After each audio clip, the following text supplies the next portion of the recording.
PMS itu gejalanya banyak, biasanya nyeri di punggung, kemudian juga sakit kepala, kemudian juga moody, jadi mudah marah, dan juga yang paling sering terjadi, dan ini sering kali jadi masalah, adalah rasa sering lapar, terutama untuk orang-orang wanita-wanita yang lagi menjaga pola makannya. Halo Sobat Sehat, jumpa lagi dengan saya Dr. Hans di channel SB30 Health di episode Panas, Panduan Nutrisi Tanpa Sensor. Dan kali ini saya akan bahas mengenai gimana cara mengatasi rasa sering lapar buat Sobat Sehat yang PMS. Simak setelah yang satu ini.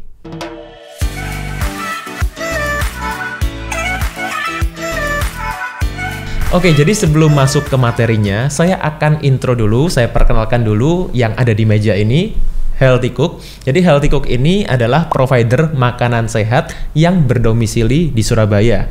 Jadi ada cateringnya, juga ada cemilan-cemilan sehatnya juga. Spesialisasinya Healthy Cook ini adalah personalized healthy catering.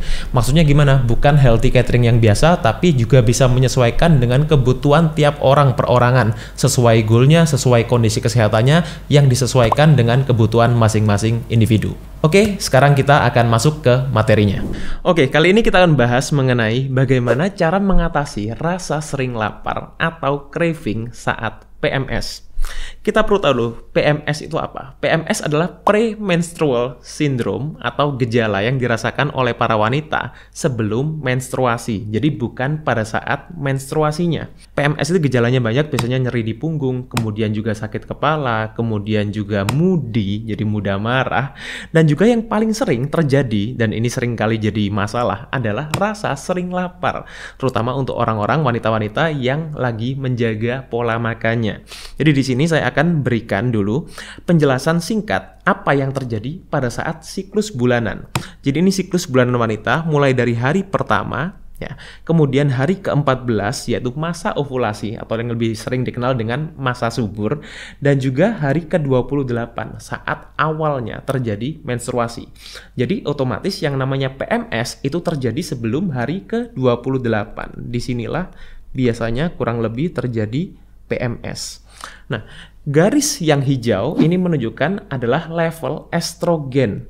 Sedangkan garis biru ini menunjukkan level hormon progesteron. Jadi progesteron dan estrogen ini hormon yang paling dominan pada wanita, terutama pada masa-masa siklus bulanan, siklus menstruasi. Jadi di sini terjadi pada saat fase PMS itu terjadi apa? Terjadi pada waktu fase luteal. Jadi fase luteal ini adalah salah satu fase yang terjadi di siklus menstruasi selain fase folikuler. Jadi ini fase folikuler sebelum masa ovulasi atau masa subur. Karena PMS ini terjadi pada waktu fase luteal dan ketika ini terjadi level progesteronnya lebih tinggi dibandingkan estrogen, dan progesteron estrogen ini bekerja seperti jungkat-jungkit. Jadi meskipun estrogennya tidak terlalu rendah, ketika progesteron lebih tinggi, estrogen kesannya akan lebih rendah. Akibatnya apa? Suhu tubuh wanita pada saat fase luteal ini meningkat. Jadi kurang lebih sama seperti fase ketika wanita ini sedang hamil. Jadi mirip gejalanya. Mudah terjadi dehidrasi, dan saat ini seringkali wanita sering merasakan sulit membedakan antara haus dan lapar. Jadi sinyalnya ini bisa ketika terlalu haus, rasanya seperti lapar. Dan ketika kita makan dan sebetulnya rasa yang terjadi ini dehidrasi, gejala yang terjadi dehidrasi, kita akan terus dehidrasi ini. Yang ketiga adalah terjadi sensitivitas insulin yang menurun. Nah, ini terjadi karena apa? Karena tubuh wanita pada saat fase luteal ini lebih mengandalkan lemak sebagai bahan baku energinya. Jadi bukan karbohidrat. Ya, ketika kita makan karbohidrat dalam jumlah banyak, kita akan sulit merasakan kenyang. Kemudian apalagi terjadi sensitivitas leptinnya juga menurun. Dan leptin inilah hormon yang memberikan kita rasa kenyang yang diproduksi oleh kelenjar pituitari kita.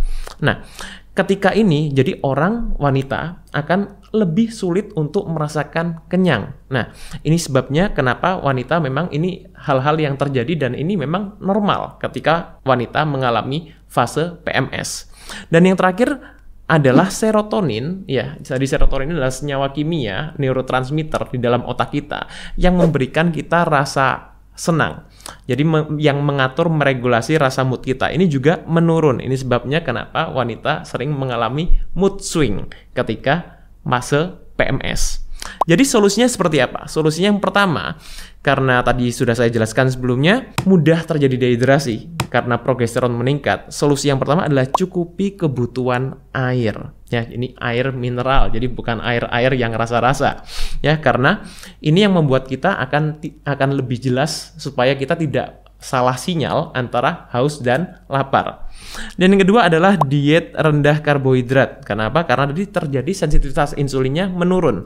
Jadi kita akan lebih mudah untuk mendapatkan rasa kenyang dari sumber yang bukan karbohidrat, tapi apa? Dari lemak baik. Jadi kita tingkatkan asupan lemak baik. Alpukat, kacang-kacangan, ikan laut, ya, kemudian cod liver oil, biji-bijian itu juga sumber lemak baik. Kemudian apalagi perbanyak sayuran hijau. Ya, jadi bukan cuma serat, tapi serat yang saya sarankan adalah serat yang berasal dari sayuran hijau. Karena apa? Karena dari sayuran hijau ini kita juga dapat mendapatkan banyak mikronutrisi lainnya. Kemudian apalagi? Cukupi kebutuhan protein. Karena apa? Protein ini terutama yang mengandung triptofan, ya, ini dapat meningkatkan serotonin. Jadi yang bisa meregulasi mood kita. Cara yang lain adalah dengan olahraga rutin. Olahraga rutin ini bukan untuk membakar kalori, tapi apa? Bisa meningkatkan serotonin juga. Kemudian juga bisa menurunkan kortisol, membuat kita tidak mudah untuk mood swing, tidak mudah untuk stres. Dan juga olahraga rutin itu bisa menstabilkan gula darah. Ketika gula darah stabil, kita tidak mudah lapar. Kemudian yang keempat adalah istirahat cukup dan berkualitas.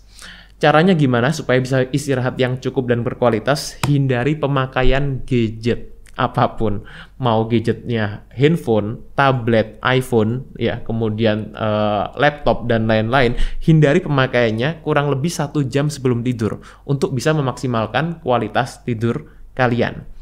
Dan tidur yang buruk itu berkaitan dengan penurunan leptin, jadi kita akan lebih sulit untuk merasakan kenyang, dan bahkan juga bisa meningkatkan ghrelin, hormon yang menyebabkan kita memiliki rasa lapar. Dan seringkali ketika rasa lapar itu muncul, yang dicari bukan makanan-makanan sehat, tapi makanan-makanan yang tinggi gula, makanan-makanan yang gurih, dan lain-lain. Yang terakhir adalah suplementasi. Ini juga bisa Sobat Sehat manfaatkan, ya, untuk Sobat Sehat yang ingin menjaga rasa laparnya ketika pada fase-fase PMS, masa-masa PMS, yaitu dengan vitamin B1. Ya, vitamin B1, vitamin D3, ya, vitamin D3 juga bisa kalian dapatkan yang optimal dari sinar matahari, dari berjemur. Dan juga vitamin C kompleks. Jadi bukan vitamin C sintetis yang isinya cuma asam askorbat atau ascorbic acid, tapi juga vitamin C kompleks, terutama juga dari sayur-sayuran hijau. Oke, jadi ini yang bisa Sobat Sehat lakukan untuk menghindari rasa lapar yang berlebihan di saat PMS. Jadi meskipun rasa lapar itu normal muncul ya pada fase-fase ini, tapi bisa kita minimalkan dengan cara-cara yang sudah saya sharingkan di sini. Jadi buat Sobat Sehat yang ingin bertanya bisa share di kolom komen, bisa ketik di kolom komen ini apa aja yang mau ditanyakan, mungkin dalam arti seputar dari PMS setelah saya jelaskan, setelah saya share di sini, atau buat Sobat Sehat yang ingin mendengarkan podcast atau pembahasan yang lebih panjang seputar kesehatan bisa cek di channel saya di 3H, Hidup Happy Healthy. Semoga bermanfaat, stay fit and stay healthy.